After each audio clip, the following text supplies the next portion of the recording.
Britain emerged victorious but faced severe economic and social challenges. The war had depleted resources, leading to the decline of the British Empire. Financially weakened, Britain struggled to maintain its authority, while its moral authority was questioned, particularly in its colonies like India. Like, whoa, whoa, whoa. You're going to fight Germany because they invaded Poland? What about you invading us? Right? So there was this moral issue that was being questioned, like how America cares for Ukraine but doesn't care for Palestine. All right? Now, Britain's fight against fascism during World War II highlighted the contradictions of its colonial rule. As Britain championed freedom and democracy, it faced growing criticism for denying these principles to its own colonies.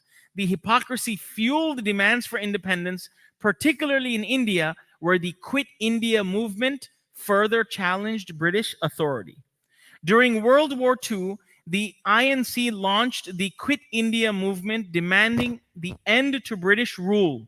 Although suppressed, the movement demonstrated the determination of Indians to achieve independence, signaling that British authority in India was no longer unquestioned and paving the way for future independence.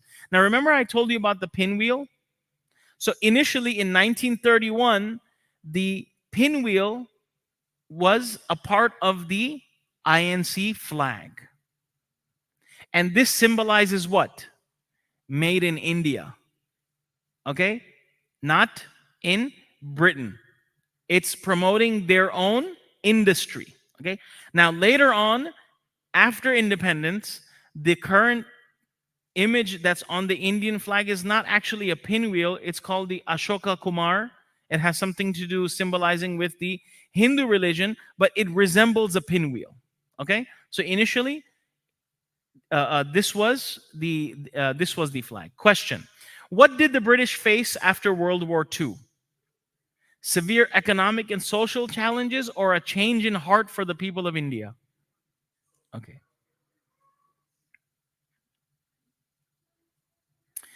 Facing growing unrest and the inability to maintain control, Britain decided to expedite Indian independence. Lord Mountbatten, the last Viceroy of India, was tasked with overseeing the transition leading to the eventual partition of India and the creation of Pakistan, a pivotal moment in the region's history.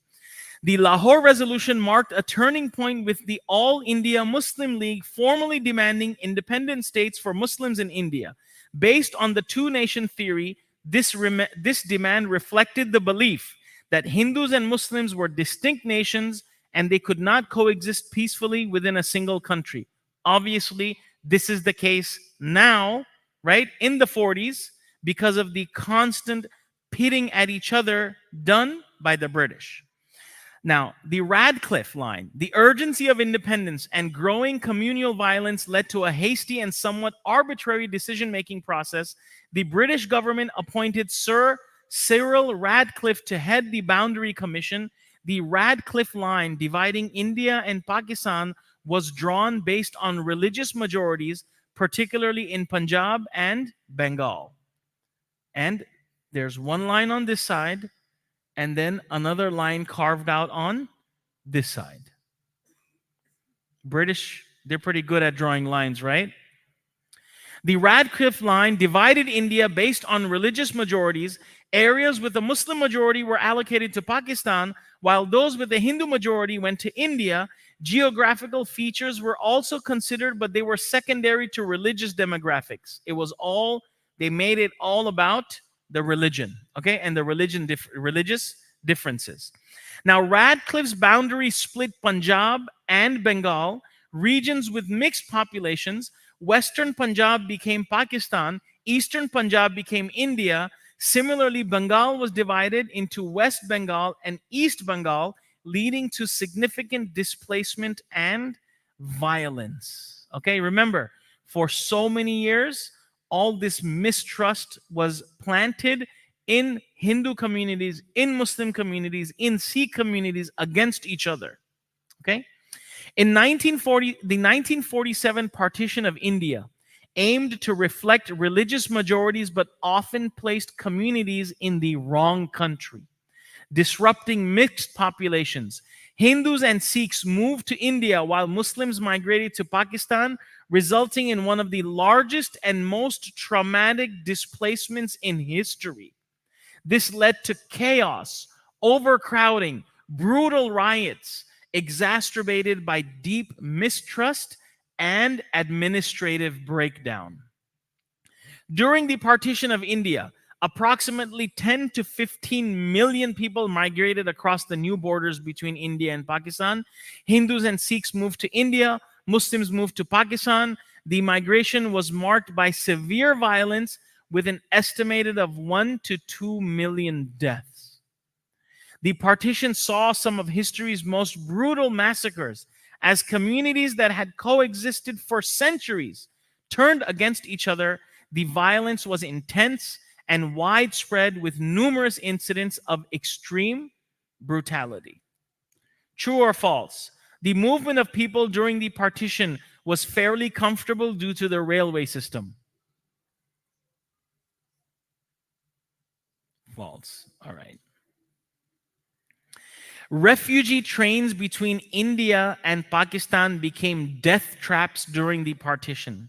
Many trains were ambushed by mobs, leading to mass killings. Notably, a train bound for Pakistan was attacked near Amritsar, killing all 3,000 passengers. And in a response to that, a train headed to India suffered a similar fate in Pakistan. In 1947, the Rawalpindi massacre in present-day Pakistan involved large-scale violence against Sikhs and Hindus. Thousands were killed, women were abducted or violated, entire villages were destroyed, forcing survivors to flee to India. The Noakhali massacre, now in Bangladesh, witnessed widespread violence against the Hindu minority. The violence included murder, looting, and forced conversions. Mahatma Gandhi traveled to Noakhali to attempt to restore peace amid the chaos. During the partition, a Sikh woman separated from her family disguised herself as a Muslim to survive. She witnessed her village's massacre and later reunited with her family in Delhi, in a Delhi refugee camp where they mourned their losses. A 7-year-old boy traveling from Lahore to Delhi with his family experienced a nightmare during the partition. His train was attacked. He saw his father killed, found wandering alone. He was eventually adopted by another refugee family. The 1947 partition of British India created poorly defined borders, leading to significant disputes over regions like Kashmir. The territory claimed by both India and Pakistan has been a focal point of multiple wars and ongoing military confrontation, deeply affecting bilateral relations. The abrupt British exit left India and Pakistan without established mechanisms for resolving their disputes. The lack of a structured framework for negotiation has led to persistent diplomatic strains and unresolved conflicts. These issues, particularly over Kashmir, continue to shape the political and military interactions between the two countries. So even if you apply to visit, apply for a visa to visit India, one of the questions on the visa application, and I know this because I read it, is there anyone from amongst your parents or ascendants from Pakistan? Yeah. So you won't get visa. India and Pakistan have fought 4 major wars since 1947: the First Kashmir War, the Second Kashmir War, the Bangladesh Liberation War, and the Kargil War. These conflicts, primarily over Kashmir, have significantly shaped their bilateral relations and ongoing tensions.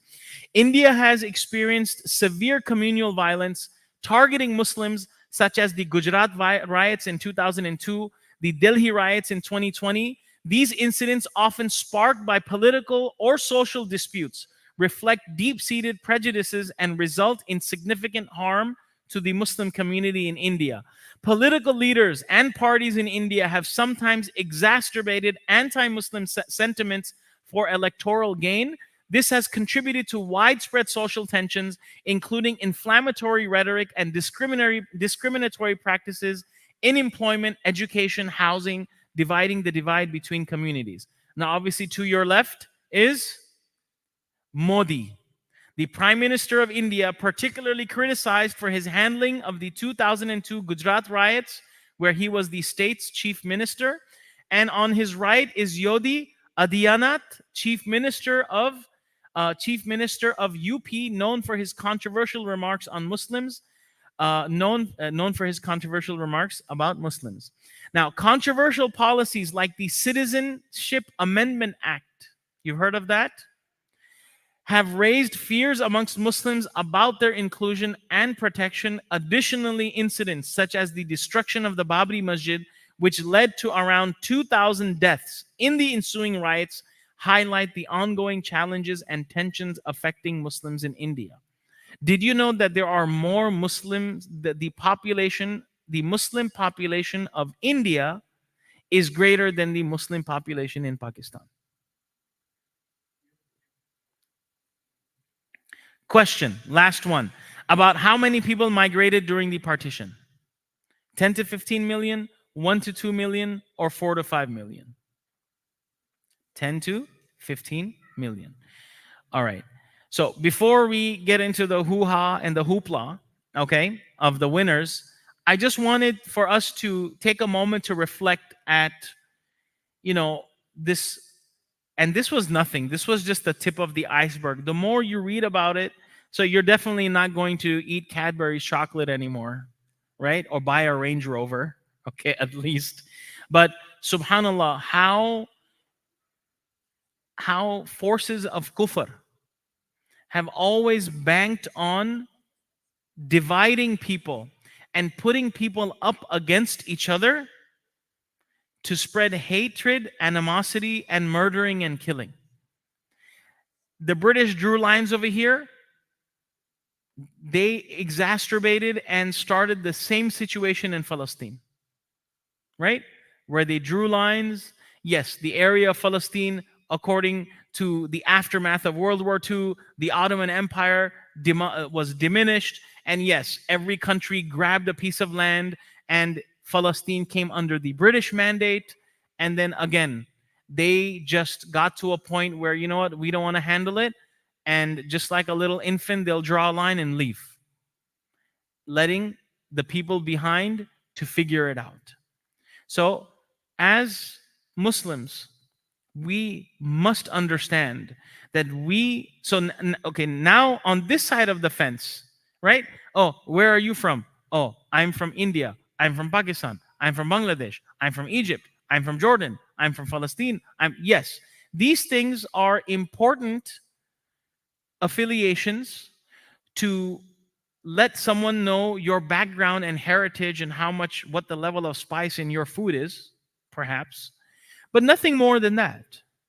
So it's very important for us as a Muslim community, regardless of the color, regardless of the language, regardless of the look, regardless of the smell, regardless of the spices and lack thereof, it doesn't matter. We must be united together, because there are many forces that are looking to continue to divide us, even in our homelands back home.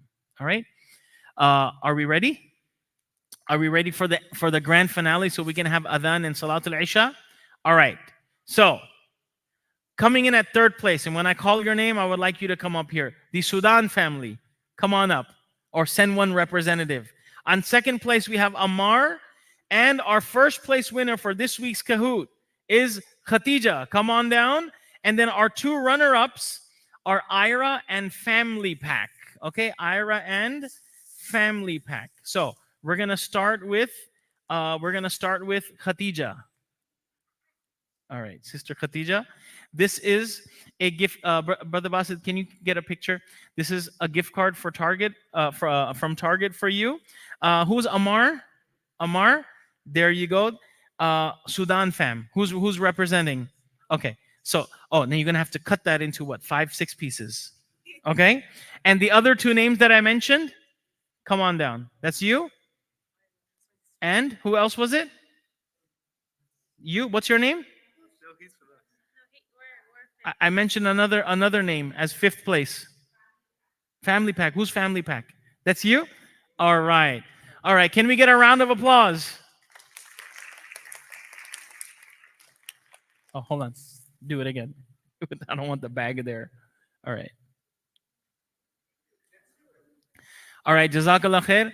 Subhanallah wa bihamdihi subhanakallahumma wa bihamdik nashhadu an la ilaha illa anta nastaghfiruka wa natubu ilayk. Inshallah, we're going to have adhan immediately and we will pray Salatul Isha in 9 minutes.